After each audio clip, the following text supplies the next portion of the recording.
So McDonald's is going to be moving into Vietnam. They just signed an agreement with their first licensee in the market, so that's pretty exciting news. It's not necessarily surprising. We have a lot of chains that have moved into Vietnam in the last few years, but I think McDonald's is sort of particularly symbolic just because it's such a huge Western chain moving into a country that we kind of have a complicated history with. So I want to talk first about Vietnam in sort of broad terms. It's a unique market in terms of the size of the market and the change penetration in food service. So if you're looking at total food service in Vietnam, we have a $33 billion market, which is huge.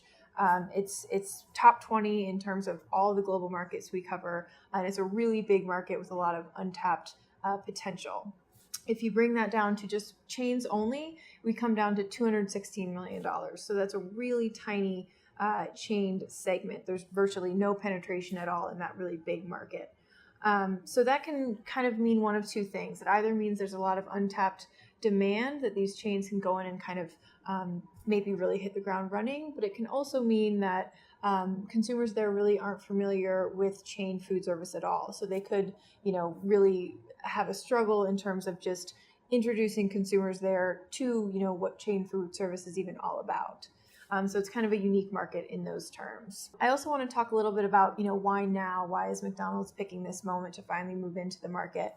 And there's actually a lot of chains that are already there within that $216 million market. We have a lot of kind of small presences of pretty big international chains. So Subway, Starbucks, Dunkin' brands, Yum brands. We have both KFC and Pizza Hut. All of those players are already in the market. They're all sort of in a preliminary stage with the exception of Yum brands, which has actually been there for like 15 years at this point.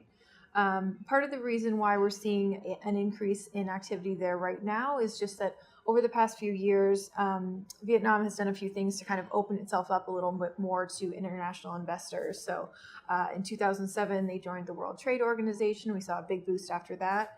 And in 2012, they actually loosened up some of their regulations in terms of foreign investment. So it made things a lot easier for international companies to kind of go in and do business there. On the consumer side, we're also seeing a few things that are really encouraging to international fast food chains.